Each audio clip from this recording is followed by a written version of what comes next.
하지만 재작년 2019년부터는 나이 제한을 없앴는데요. 안녕하세요, 양스텔라입니다. 오늘도 함께 해주셔서 감사합니다. 오늘은 주로 소득이 적은 국민들에게 지원해주는 제도지만 고액 연봉을 받는 대기업이나 공기업 근로자를 비롯해서 은행권 등의 신입사원이나 이직자, 그리고 부모에게 넉넉한 용돈을 받아 생활하는 고소득층 대학생 자녀까지도 1인 가구 기준 최대 150만 원을 받을 수 있는 일명 국민용돈이라고 불리는 제도의 비밀을 설명드리겠습니다. 내년에는 법이 개정돼서 올해보다 30만 명이 더 받을 수 있는데요. 바로 여러분들도 이미 알고 계시는 근로장려금입니다. 올해는 8월 26일에 지급된다고 하죠. 하지만 근로장려금은 재산 기준 2억 원 미만, 소득 기준은 올해까지는 1인 가구 기준으로 2천만 원, 호벌이 가구는 3천만 원, 맞벌이 가구는 3,600만 원 이하여야 하는데 어떻게 고액 연봉자나 고소득층 대학생 자녀까지도 받을 수 있고 내년에는 30만 명이나 더 받을 수 있는지 궁금하시죠? 자세한 내용 보시기 전에 좋아요만 한번 눌러주세요.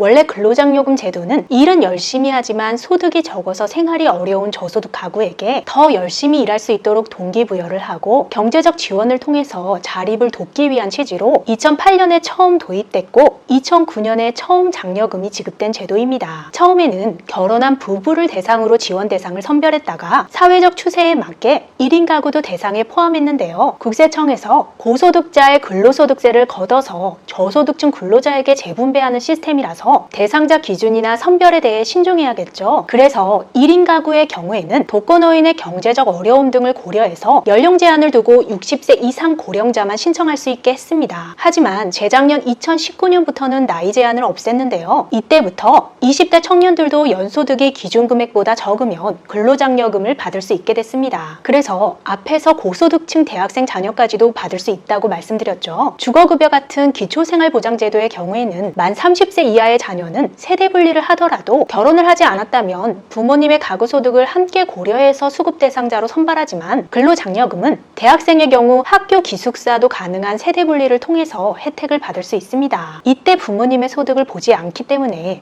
아무리 고소득층의 자녀라도 1년 중에 단 하루만 일해서 4만 원 이상만 근로소득이 있어도 근로장려금 지급 대상자가 되는데요. 그래서 최근에는 근로장려금이 국민용돈이라고 불리게 된 겁니다. 저소득층을 위한 제도지만 근로장려금으로 명품 쇼핑을 하는 대학생도 생기는 거죠. 실제로 근로장려금 지원 혜택을 가장 많이 보는 세대는 30대 미만 1인 가구인데요. 국세청에 따르면 작년 상반기분 근로장려금 신청 가구는 91만 가구로 그중 단독 가구가 57%를 차지했고 호벌이 가구는 35만 가구, 맞벌이 가구는 2만 8천 가구 순으로 나타났습니다. 그리고 단독 가구 52만 가구 중에서 30세 미만 수급자가 21만 명으로 전체의 약 40%로 가장 높은 비중을 차지했는데요. 전체 소득 기준으로도 단독 가구 수급자 267만 가구 중에서 30세 미만이 111만 명으로 가장 높게 나타났습니다. 그러니까 20대 1인 가구가 우리나라에서 근로장려금을 가장 많이 받는 거죠. 고소득층의 대학생 자녀들도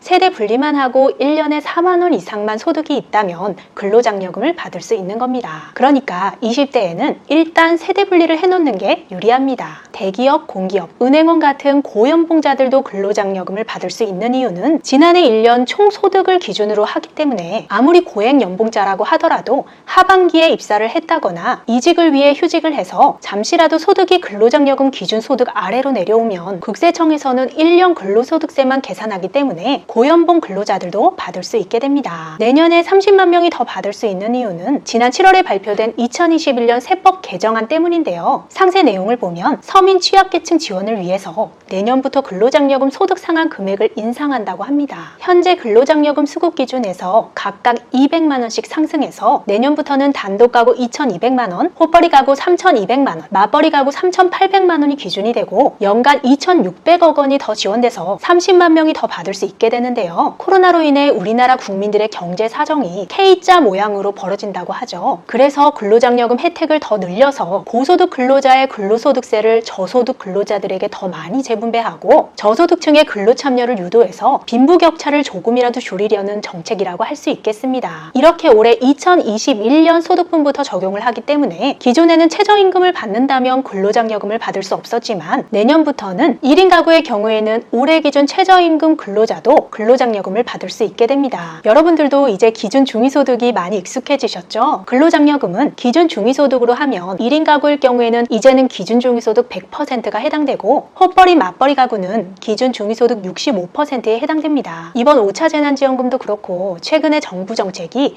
1인 가구에게 조금 더 간대한 기준을 적용하고 있네요. 여기에 추가로 근로자녀장려금 재산 기준을 판정할 때 세대가 분리돼 있더라도 부모님이 소유한 주택에 살면 부모님까지 가구원으로 포함하도록 한 단서 조항이 삭제되면서 자녀가 세대 분리를 하고 근로장려금을 받다가 다시 부모님 소유의 집에 거주하게 되더라도 근로장려금을 계속 받을 수 있게 됩니다. 이 외에도 반기 근로장려금 정산 시기를 단축하고 근로자녀장려금 결정 통지서의 문자 메시지, 이메일 발송이 도입됩니다. 그리고 소상공인 영세 자영업자의 근로자녀장려금 산정 방식을 합리화하기 위해서 업종별 조정률이 개편되는데요. 업종별 조정률이란 사업으로 얻은 수익 금액에 업종별로 최저 20%에서 최고 90%까지 조정률을 적용해서 최종 소득을 계산하는 건데요. 이 조정률을 개선해서 저소득 소상공인에게 근로장려금 혜택이 더 돌아가도록 할 예정입니다. 근로장려금에 대해 더 자세한 사항은 지난 영상 참고하시고 근로장려금을 받는 분들은 근로장려금 수급자에게 제공되는 추가 혜택에 대한 영상도 도움이 되실 것 같습니다. 끝까지 시청해주셔서 감사합니다. 영상이 유익했다면 주변 분들에게 공유해 주시고 다음 영상에서 우리 또 만나요. 오늘도 행복하세요.